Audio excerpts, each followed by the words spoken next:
करते हैं सद ध्यान। जय पार्श्वनाथ भग अश्वसेन कुल उजियारे।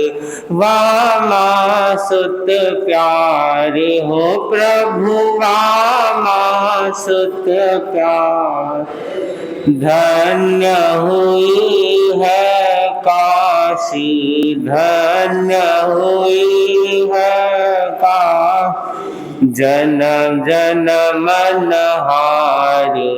जय पार्श्वनाथ भग नाग युगल को तारा।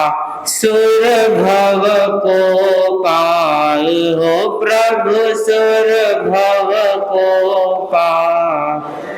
पद्मावती धनेन्द्र तुझको नित्य ध्याए। जय पार्श्वनाथ भग पुरुषादानी प्रभुवर त्रिभुवन के तारे हो प्रभु त्रिभुवन के तारे। चातुर्याम प्रणेता चातुर्याम प्रणेता चतुर्थीर्थदाता। जय पार्श्वनाथ भगवान। ओम ह्रीं श्रीं चिंतामणि संकट दुख हारी हो प्रभु संकट दुख हारी। पाप निकंदन भारी पाप निकंदन भारी। भव भंजन हारी। जय पार्श्वनाथ भग तेरे चरण कमल में तेरे चरण कमल करते हैं सद ध्यान। जय पार्श्वनाथ भगवान। आज जीवन विज्ञान दिवस है। आचार्य श्री महाप्रज्ञ जी को आज के दिन आचार्य श्री तुलसी ने महाप्रज्ञ का अलंकरण प्रदान किया था। तो स्वागत भाषण के लिए अनुव्रत समिति हावड़ा के अध्यक्ष दीपक जी निखत, अनुव्रत समिति हावड़ा के अध्यक्ष। मुनि परमेंद्र स्वामी, मुनि कुणाल स्वामी, मेरा मतेन मंदावी। महाप्रज्ञ की प्रज्ञा जीवन ज्योतिर्मय बनाए। योग और साधना से हम उज्ज्वलतम बन जाए। बंधुओं, सादर जय जिनेंद्र। आज इस महान व्यक्तित्व को महाप्रज्ञा अलंकरण मिला था, जिसने हमें योग और साधना की दिशा, नए पथ का उदाहरण दिया, दिशा ज्ञान दिया, जीवन को जीने का विज्ञान दिया। जन्म लेना, वक्त बिताना और मर जाना कोई बड़ी बात नहीं है, लेकिन कलात्मक ढंग से जीवन जीने को जीवन विज्ञान कहा गया है। सांस हर व्यक्ति लेता है, लेकिन जीवन जीने कला आ जाती है तो जीवन कलात्मक हो जाता है। फिर जीवन में निरसता नहीं आती, उदासीनता नहीं रहती। हम महाप्रज्ञा प्रभुवर को बारंबार कृतज्ञता ज्ञापित करते हैं, जिन्होंने हमें जीवन जीने के लिए नए तरीके से रूबरू कराया। मैं स्वागत करता हूं सभी संस्थाओं के पदाधिकारियों को। ये प्रोग्राम आज हम कलकत्ता अनुव्रत समिति एवं हावड़ा अनुव्रत समिति साथ मिलकर मना रहे हैं। अनुविभाग के पदाधिकारी, कलकत्ता समिति के मंत्री नवीन जी दुग्गड़, पंकज जी दुदोड़िया एवं सभी मेंबर्स का मैं स्वागत करता हूं, अभिनंदन करता हूं। जय अनुव्रत।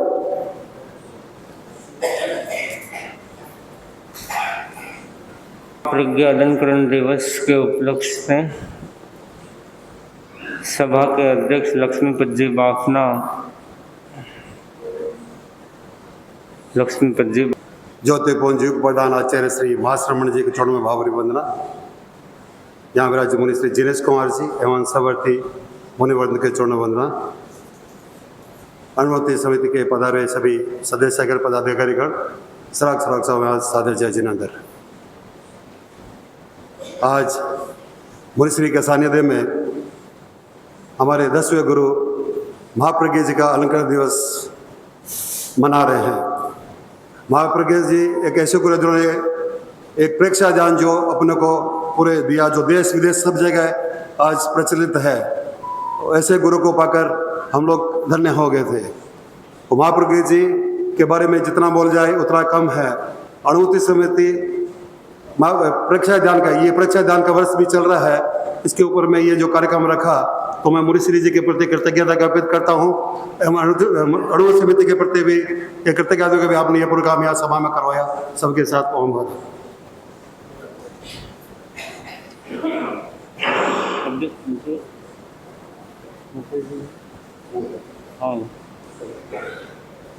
हमारे सामने प्रांत उड़ीसा, पश्चिम उड़ीसा प्रांतीय सभा के पूर्व अध्यक्ष मुकेश जी जैन भी उपस्थित है। आज मुनिश्री के दर्शनार्थ आए हैं, तो प्रांतीय सभा के पूर्व अध्यक्ष मुकेश जी जैन अपने वक्तव्य के लिए प्रांतीय सभा के अध्यक्ष। जय ज्योति चरण, जय जय ज्योति चरण। परम पूज्य गुरुदेव के चरणों में कोटि कोटि वंदना। अत्यविराजित मुनिश्री जिनेश कुमार जी, मुनिश्री परमानंद जी, मुनिश्री कुणाल जी को वंदना। सबको सादर जय जिनेंद्र। आज हमारे लिए भी एक गौरव का विषय है कि हम लोग ऐसे संजोग से पहुंच गए हैं। आज आचार्य महाप्रज्ञा जी का अलंकरण दिवस है। ये संजोग है, आप सब जानते हैं आचार्य महाप्रज्ञा जी ऐसे संत थे जो कि हमको प्रेक्षादान और जीवन विज्ञान के बारे में एक नया दिशा प्रदान किए थे। उनके बारे में तो मुनिश्री बोलेंगे, मैं ज़्यादा कुछ बोलना नहीं चाहूँगा, लेकिन जिनेश कुमार जो मुनिश्री, मैं जिस टाइम प्रांतीय सभा अध्यक्ष उड़ीसा में था 2021 में, उड़ीसा का पश्चिम में छोटा सा क्षेत्र केसिंगा है, केसिंगा में मुनिश्री का चातुर्मास हुआ था। एक अभूतपूर्व चातुर्मास, एक सशल्प चातुर्मास, जो कि मुनिश्री उड़ीसा में विराज रहे थे। ना उड़ीसा के शीर्ष नेतृत्व बल्कि पूरा देश का शीर्ष नेतृत्व वहां पहुंचे थे। जैसे मैं उदाहरण दूं, आज जो रेलवे मंत्री हैं अश्विनी वैष्णव जी, उस टाइम मुनिश्री के दर्शन करने उड़ीसा गए थे, और आज भी मुनिश्री के आशीर्वाद में रेलवे मंत्री के भारत सरकार के विराज रहे हैं। और मुनिश्री एक बात आपको मैं आज याद करना चाहूंगा, जब आप केसिंगा में थे, अभी उड़ीसा में भाजपा की सरकार है, उस टाइम भाजपा का सरकार नहीं था, बीजेपी की सरकार था। उस टाइम आपके सानिध्य में जो लेसिंग एमएलए थे डॉक्टर मुकेश महालिंग आपका दर्शन करने गए थे। आज आपके बासिबा से आज उड़ीसा सरकार हेल्थ स्वास्थ्य मंत्री हैं। जो रवि नायक गए थे कोचिंदा से, जो कि उस टाइम हार गए थे, आज वो जीत के पंचायत राज मिनिस्टर हैं। एक झारसुगुड़ा से गए थे भाई, एमएलए दावेदार थे, आज जीत के उड़ीसा सरकार एमएलए हैं आपका टंकधर त्रिपाठी, आपको याद होगा। तो बंधुओं, मैं ये बोल रहा हूँ कि जो जो मुनिश्री मैं दर्शन कराया था साथ में, सब लोग आज उड़ीसा सरकार में एमएलए और मंत्री हैं, और मैं भी साथ में था, और मैं भी भाजपा से जुड़ा हुआ हूँ। लेकिन मुझे कई कमी था, मैं बन नहीं पाया, लेकिन सब लोग बन गए थे, ये सब मुनिश्री जानते हैं। बात ये है, मैं ये बोलना चाहता हूँ कि मुनिश्री का जो प्रभावशाली उड़ीसा में जो रहा, कोरोना टाइम में 2020-21 में, इतना कोरोना टाइम में एक एक परिवार को जुड़े, एक एक घर को जुड़े। और केसिंगा में जो हम चातुर्मास किए थे, केसिंगा में पूरा उड़ीसा का हम लोग पहले प्रोग्राम किए थे मुनिश्री साथियों में, परिवार साथ कैसे रहे। आप तो जानते हैं बिलासपुर का हमारा जो हाईकोर्ट का जज है आदरणीय गौतम जी चरोड़िया उसमें वो फैमिली के साथ गेस्ट बन के गए थे। बहुत बढ़िया रोचक प्रोग्राम हुआ था। उसके बाद हमारा पश्चिम उड़ीसा में साधक साविका सम्मेलन हुआ था। उसमें हमारा जो महासभा के अध्यक्ष थे किशन लाल जी डागलिया, रमेश जी सुत्रिया, विजय भाई, ये सब लोग गए थे और एक प्रोग्राम किए थे हम लोग वहां पे बुद्धिजीवी सम्मेलनी, जो कि अपना उड़ीसा में भी भुवनेश्वर के सांसद है श्रीमती अपराजिता षडंगी जी, वो गई थी। सब में लगभग 800-900 हजार की उपस्थिति, जोरदार प्रोग्राम। और मुझे याद है मुनिश्री, हमारा पश्चिम उड़ीसा का जो है भाई आप जानते हैं छोटा छोटा क्षेत्र है, हर गांव में 8-10 परिवार हम लोग रहते हैं, ज्यादा बड़ा क्षेत्र नहीं है। मैं उड़ीसा सभा का अध्यक्ष था, लेकिन मेरा गांव में लगभग 10 परिवार हैं और तेरापद ब्राह्मण हर जगह है, कहीं तेरापद हर जगह है और 10 छोटा छोटा परिवार है। और मैं अध्यक्ष कंटिन्यू 2020 से 22 से 24 2 बार रहा। और मुझे याद है जिस टाइम मुनिश्री विराज रहे थे, हमारा गांव में गुरुदेव का जन्मोत्सव था, तो मुनिश्री के टारगेट दिए थे हमको कि गुरुदेव का जन्मोत्सव आ रहा है और जन्मोत्सव में आपको 2100 का नौकाशी करना है पश्चिम उड़ीसा में। गुरुदेव के आशीर्वाद से, मुनिश्री के आशीर्वाद से 2100 का नौकाशी हमारा 3500 हुआ। दूसरा, जब गुरुदेव का दीक्षा उत्सव था उसी टाइम मुनिश्री फिर बोले, एक छोटा सा गांव बोड्डा में थे, बोले कि आपको दीक्षा उत्सव आ रहा है और कम से कम आपको 1100 समाई करना है। लेकिन वही भी गुरुदेव के आशीर्वाद से, मुनिश्री के आशीर्वाद से हमारा एक ही दिन में एक ही टाइम 2500 सामयिक हुआ था। तो जिनेश मुनि का जो चातुर्मास रहा हमारा पश्चिम उड़ीसा में, एक पश्चिम उड़ीसा है, पूर्व उड़ीसा है। पश्चिम उड़ीसा में केसिंगा और पूर्व उड़ीसा में कटक। जैसे केसिंगा, कटक, कलकत्ता, देखिए मुनिश्री का क्या क्या चातुर्मास चल रहा है, ऐसा लगता है मेरे को। ये भी एक संयोग है। और कटक में भी बहुत बढ़िया प्रोग्राम किए थे, मुझे याद है। मैं भी अपना अभी जो बालेश्वर का सांसद उड़ीसा का अपना प्रताप षडंगी जी, वो भी आए थे, मैं ही उनको बोल दिया था आए थे। तो आज हम लोग, मेरे साथ हमारे बड़े भाई यहाँ रेलवे में भी नया नया ज्वाइन किए हैं। अभी उनको कोई क्या पोस्ट है मुझे नहीं मालूम है, कल परसों ज्वाइन किए हैं। ये दर्शक में आए हैं, ये हावड़ा में स्टेशन में ज्वाइन किए, रेलवे में ये ऑफिसर हैं। और हमारा अपना उड़ीसा प्रांतीय सभा का मंत्री भाई सुदर्शन जी भी आए हैं, संगठन मंत्री सुनील जी आए हैं। तो हम लोग आज मुझसे दर्शन करने आए हैं। मुनिश्री, हम उड़ीसा वाले तो बहुत मिस करते हैं। आप जानते हैं उड़ीसा में अभी चातुर्मास नहीं मिला, पिछले बार श्रमणी केंद्र मिला था। और अभी 2026 का जो गुरुदेव का प्रवास रहेगा लाडनू में, इसलिए हम अभी श्रमणी जो जिन प्रज्ञा जी गए थे, ख्याति प्रज्ञा जी, एक हमारा निर्णय लिए हैं पूरा उड़ीसा का तरफ से, प्रांतीय तरफ से लाडनू में पूरा साल भर के लिए एक चौका रहेगा। ये श्रमणी जी फरमाए हैं और हमारा लगभग फ्लाइट भी बुक हो गया है और करेंगे। इसी भावना के साथ ओम आराम।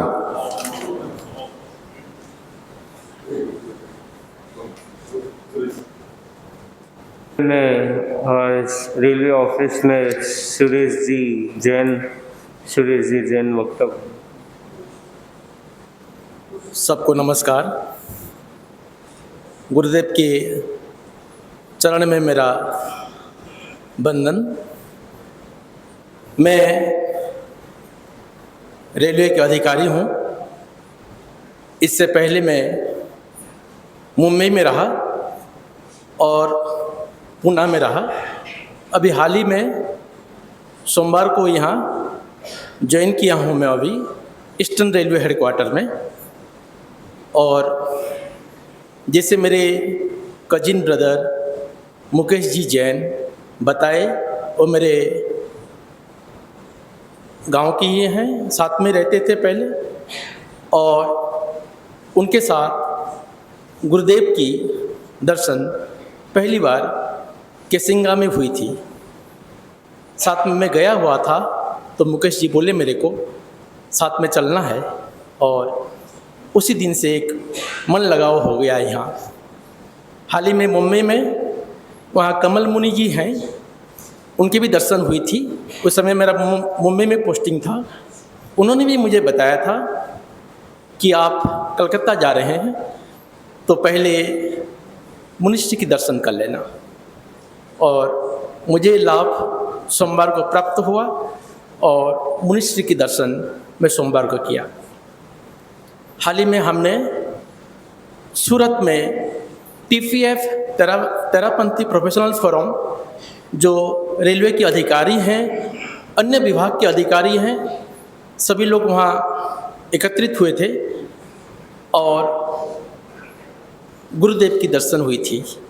वहाँ 2 दिन की प्रोग्राम था। गुरुदेव का दर्शन उससे पहले भी महाराष्ट्र कोल्हापुर में हुई थी। उसके बाद मर्यादा महोत्सव रायपुर में मुझे दर्शन के लाभ मिला। और उसके बाद एक लगाव से हो गया है और जहाँ भी प्रोग्राम होता है कोशिश हुई रहती है कि जाके दर्शन कर लूँ। मैं पुनः सबको धन्यवाद देता हूँ, सभी भक्तों को मेरा नमस्कार, और मैं यहीं विराम देता हूँ। नमस्ते। के अवतार भगवान महावीर स्वामी के श्री चरणों में कोटि से वंदन। योग प्रदान आचार्य श्री महासमुद्र के श्री चरणों में कोटि से वंदन। मुनिवृंद, उपस्थित धर्म प्रेमी भाइयों बहनों, आज जीवन विज्ञान दिवस व महाप्रज्ञ अलंकरण दिवस है और आज 13 और चतुर्दशी साथ में भी है। भगवान महावीर की वाणी है, अह पंचेंग ठाणे जेंग शिक्षा न लभई थम्बा कोहा पमायने योगेना लसयनी है। व्यक्तित्व विकास के अनेक घटक बताए गए हैं। उनमें एक महत्वपूर्ण घटक है शिक्षा। शिक्षा जीवन का अभिन्न अंग है। शिक्षा सत्यम शिवम सुंदरम का पथ है। शिक्षा से जीवन संवरता है, सजता है और शिक्षा से व्यक्ति विवेक संपन्न होता है। शिक्षा के अभाव में व्यक्ति हंसी का पात्र हो जाता है। शिक्षा 5 प्रकार के व्यक्ति ग्रहण नहीं कर सकते हैं, या ऐसा कह दे 5 प्रकार के व्यक्ति शिक्षा के अधिकारी नहीं होते हैं। थम्बा कोहा पमायने योगेना लसयनी है। जो अभिमानी है, क्रोधी है, प्रमादी है, रोगी है और आलसी है, ये 5 प्रकार के व्यक्ति शिक्षा को प्राप्त नहीं कर सकते हैं। जिसके जीवन में अहंकार होता है वह शिक्षा को प्राप्त नहीं होता है। रोम रोम में, नस नस में क्रोध है, शिक्षा को प्राप्त नहीं हो सकता है। जो प्रमादी है, उत्साह नहीं है, वह भी शिक्षा को प्राप्त नहीं होता है। और जो रोगी और आलसी है वह भी शिक्षा को प्राप्त नहीं होता है। शिक्षा का 9 आयाम है। जीवन विज्ञान। जीवन विज्ञान का उद्देश्य है जीवन के नियमों की खोज, उन नियमों की खोज जिनके द्वारा दृष्टिकोण का परिष्कार किया जा सकता है, व्यवहार और आचरण का रूपांतरण किया जा सकता है।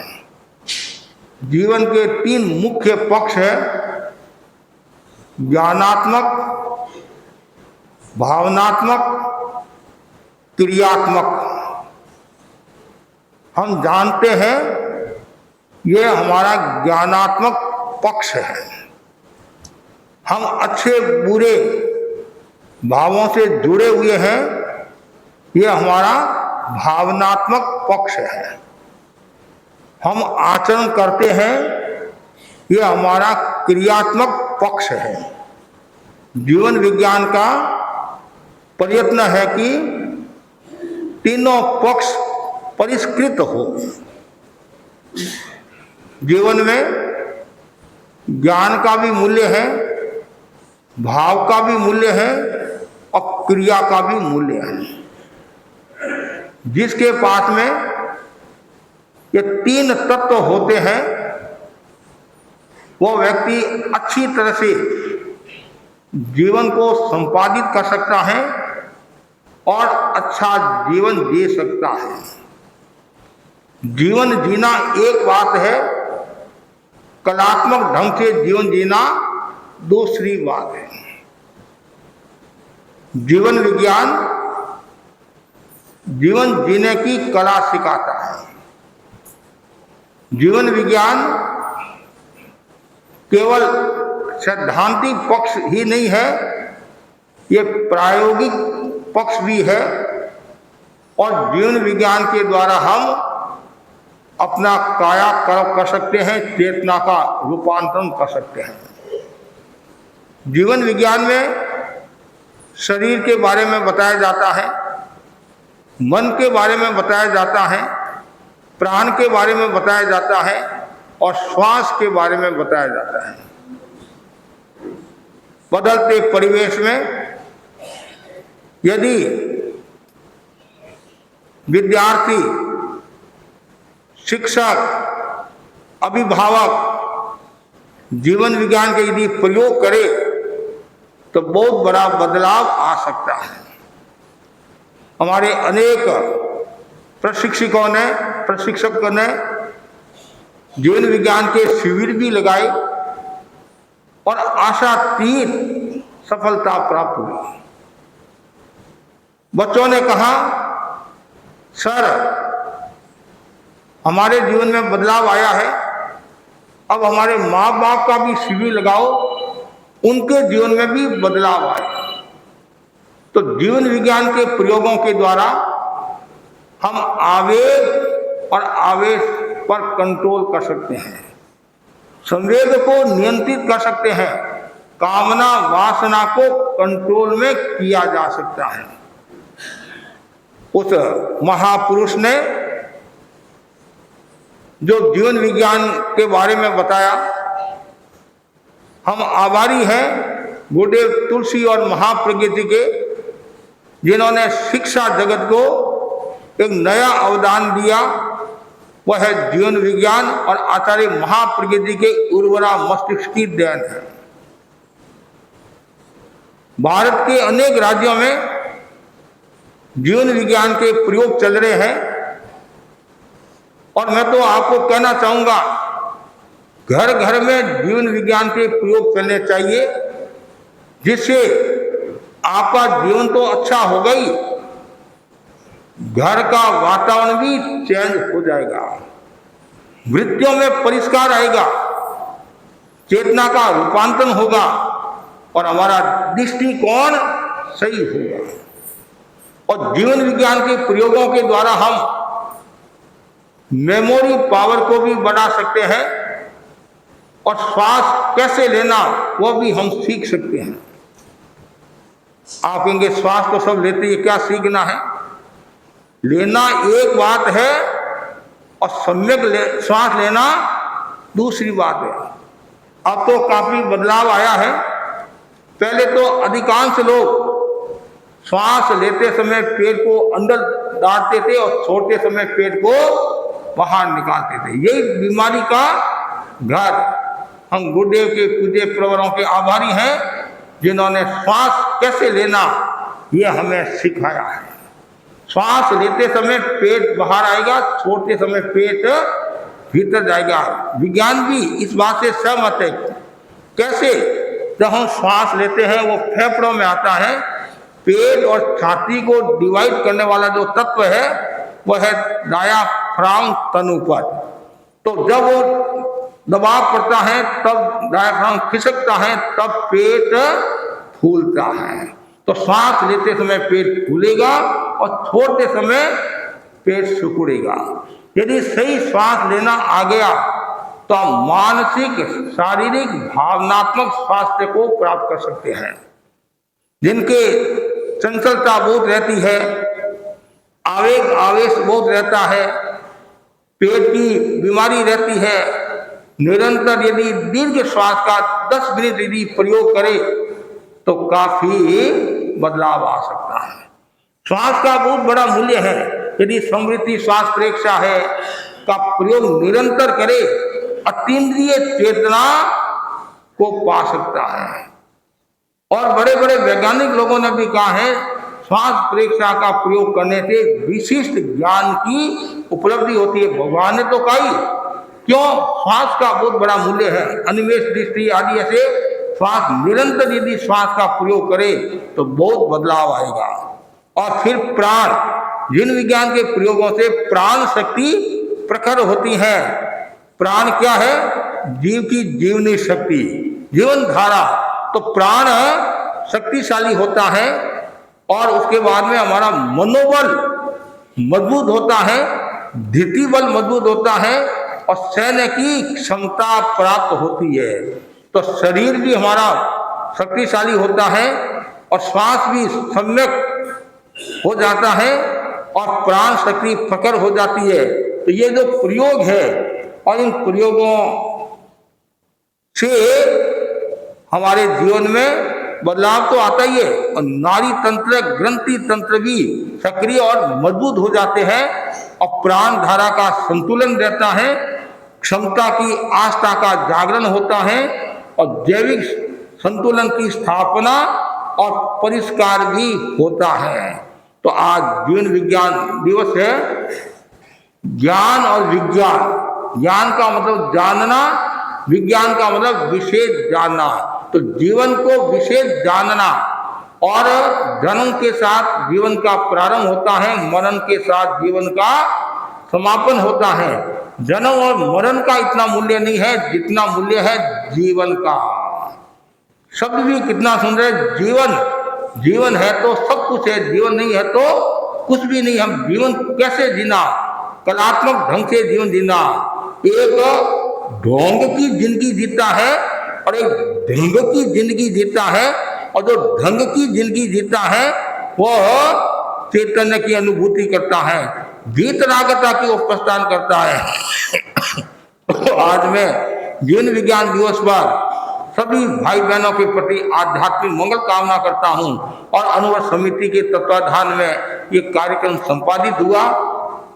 अनुवर्त समिति कलकत्ता, अनुवर्त समिति हावड़ा दोनों के तत्वाधान में, और साथ साथ में महाप्रज्ञ अलंकरण दिवस भी है।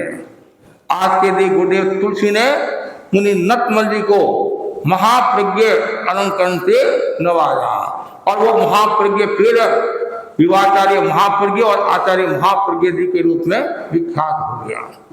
और आचार्य महाप्रज्ञ जी जिन शासन के ज्योतिर्धर पुरुष थे, साधना के शिखर पुरुष थे, ज्ञान के हिमालय थे, दर्शन के दिव्य स्तंभ थे, साहित्य के चूड़ामणि थे और विनय के सुमेरु थे और अनुशासन के चक्रवर्ती थे। आचार्य महाप्रज्ञ जी ने छोटी उम्र में जैन भागवती दीक्षा स्वीकार की और कालुगणी के निर्देश से मुनि तुलसी की नेसराय में उन्होंने चौमुखी विकास किया। और गुरुदेव तुलसी ने एक बार कहा था मुनि नतमल जी को, तुम मेरे जैसे बनोगे? और उन्होंने सरलता सहजता के साथ कहा, आप बनाओगे तो मैं बन जाऊंगा। इतनी उनकी सरलता, सहजता और विनम्रता से उन्होंने आचार्य पद को भी सुशोभित कर दिया। आचार्य बन गए, सम्राट बन गए, सत्ताज बन गए 13 धर्म संघ के। और जब उन्होंने आचार्य पद अंगीकार किया, और वो भी एक इतिहास है, आचार्य तुलसी ने आचार्य पद का विसर्जन किया और अपने ही शिष्य को युवाचार्य महाप्रकृति को आचार्य के रूप में प्रतिष्ठित किया सुजानगढ़ के अंदर। और विधिवत अभिषेक का कार्यक्रम दिल्ली में हुआ तो आचार्य महाप्रकृति अपने आप में विशिष्ट अद्भुत मेधा के धनी थे, विलक्षण आत्मा थी। और मैं सौभाग्यशाली हूँ, उनकी सन्निधि में मुझे रहने का भी सुअवसर प्राप्त हुआ। और उनके भीतर में जो करुणा, उनके भीतर में जो वत्सलता अपने आप में विशिष्ट थी। और वो फरमाते थे अनुशासन सामयिक और वत्सलता शाश्वत होनी चाहिए, प्रेम। और गुरुदेव फरमाते थे कि जो काम प्रेम से हो जाता है, वत्सलता से हो जाता है, तो फिर अनुशासन की आवश्यकता नहीं रहती है।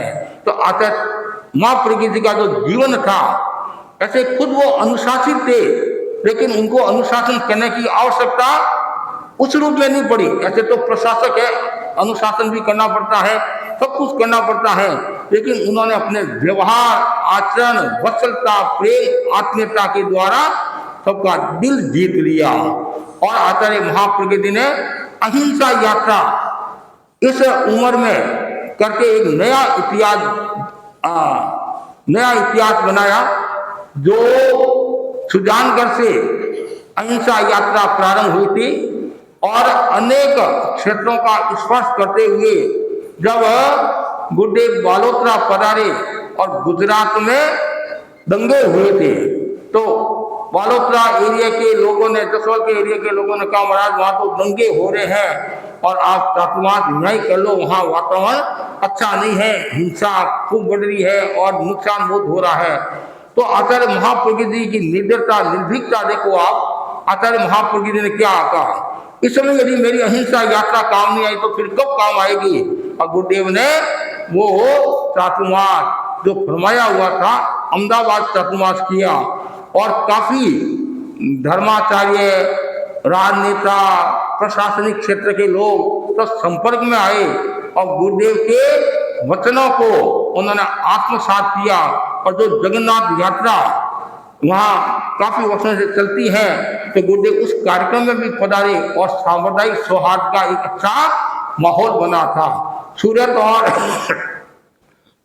मुंबई के अंदर भी जब सूरत पधारे वहाँ भी माहौल दूषित था, लेकिन गुरुदेव के पधारने से वो माहौल अच्छा हो गया। और जब मुंबई पधारे तो गुरुदेव से कहा कि भिंडी बाजार से मत पधारना कि वहाँ मुसलमान के लोग हैं, कुछ हो सकता है।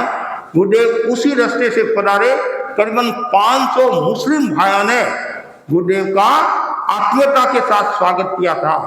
और वहाँ के जो बोरा धर्म गुरु सैदना साहब सेफी हाउस में गुरुदेव पधारे थे उनके निवेदन पर, और उनके विचारों से इतने वो प्रभावित हुए सैदना साहब आचार्य महाप्रभु के विचारों से। और सैदना साहब ने कहा अपने शिष्यों को, अनुयायियों को, जिस श्रद्धा के साथ में तुम मेरे को स्वीकार करते हो, उसी श्रद्धा के साथ में आचार्य महाप्रकृति को सम्मान देना। और वो फरमान, फतवा बोलते नहीं, वो जारी कर दिया। अपने 140 देश, जितने भी देश थे, जारी कर दिया। मतलब आचार्य महाप्रकृति का इतना प्रभाव था।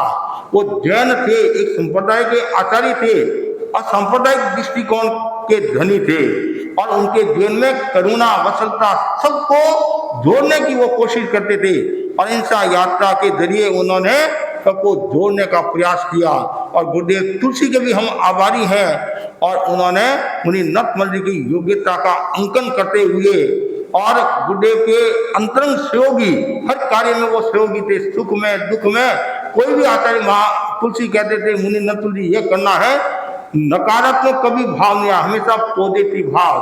तो उनकी योग्यता का अंकन करते हुए उन्हें महाप्रज्ञ के अलंकरण से अलंकृत किया। कहाँ किया पता है आपको? गंगा शहर में किया था। फिर युवाचार्य और फिर बाद में आचार्य बने। तो आज महाप्रज्ञ अलंकरण दिवस पर उस महान आत्मा के प्रति यही मंगल कामना करता हूँ। और आपने जो संघ को, समाज को जो दिया, युगों युगों तक संघ समाज आपका ऋणी रहेगा। और आपने जो ये परीक्षा ध्यान, जीवन विज्ञान का जो कार्य दिया, अहिंसा यात्रा के जरिए लोगों का कल्याण किया, आगम संपादन का कार्य, और कितना साहित्य लिखा। आज आचार्य महाप्रज्ञ जी के साहित्य से केवल जैन समाज नहीं, अन्य समाज के लोग भी बड़े बड़े प्रभावित है। आप कलाम साहब का उदाहरण ले लो, अटल बिहारी वाजपेयी का उदाहरण ले लो, विमल मित्र का उदाहरण ले लो। विमल मित्र ने तो इतना कहा था, यह किताब यदि मेरे को पहले मिल जाती तो मेरी दिशा और दशा बदल जाती और लेखनी में भी बदलाव आ जाता। और आज अन्य समाज के लोग भी समय समय पर गुरुदेव का जो टीवी में प्रवचन भी आते हैं तो वो भी सुनते हैं, और किताबें भी लोग खूब पढ़ते हैं। और जैन साधु साधवियाँ विशेष तौर से आचार्य महाप्रज्ञ जी के साहित्य को बहुत पढ़ते हैं। और आचार्य महाप्रज्ञ जी के साहित्य में केवल तत्व की बात ही नहीं है, विज्ञान की भी बात आती है, जनरल बात भी आती है, सामायिक बात, कम सामायिक विषयों पर भी आती है, और घर और परिवार में कैसे रहना वो बातें भी आती हैं। तो मैं आज गुरुदेव के प्रति विनम्रता के साथ गुरु को याद करता हूँ, और आपने जो संघ को दिया, समाज को दिया, संघ और समाज हमेशा आपका ऋणी रहेगा। और ज़्यादा से ज़्यादा जीवन विज्ञान के प्रयोग भी घरों में चले, स्कूलों में चले, और बार बार जो अनुभव समिति के जो लोग हैं, अनुभव समिति से जुड़े हुए हैं, उनको भी मैं कहना चाहूँगा, स्कूलों में, कॉलेजों में या बस्तियों में तो जीवन विज्ञान के प्रयोग कराते दो। जीवन विज्ञान उसमें महाप्राण ध्वनि, कायोत्सर्ग और ज्ञान केंद्र पर पीले रंग का ध्यान, ये कुछ 10-15 मिनट का एक कार्यक्रम है। थोड़ा सिद्धांत बता दो और थोड़ा प्रयोग, इनसे बच्चों में काफ़ी बदलाव आ सकता है। तो आज मैं जीवन विज्ञान दिवस पर इतना ही आपको कहना चाहता हूँ कि ज़्यादा से ज़्यादा आप जो शिक्षा जो ग्रहण करते हैं, शिक्षा भी 2 प्रकार की होती है, एक आसेवनात्मक और एक ग्रहणात्मक। एक तो केवल ग्रहण करते हैं और एक आचरण में लाते हैं। आचरण में लाओगे तो उसका और ज्यादा मूल्य हो जाएगा। आचार्य महाप्रज्ञ जी लिखते हैं, शिक्षा प्रत्येक विकास की अधिष्ठात्री रही है। शिक्षा का मूल अर्थ है अभ्यास। आज यह अर्थ विस्मृत हो गया है और शिक्षा का अर्थ है अध्ययन। अभ्यास 2 प्रकार का होता है, ग्रहणात्मक अभ्यास और आसेवनात्मक अभ्यास। पहले ग्रहण करो, जानो, फिर उसका आसेवन करो, प्रयोग करो, तो आपका जीवन और अच्छा होगा। प्रयोगों के द्वारा हम अपने जीवन में बदलाव ला सकते हैं। इसी आशा के साथ ओम आरंग। आज लीलवा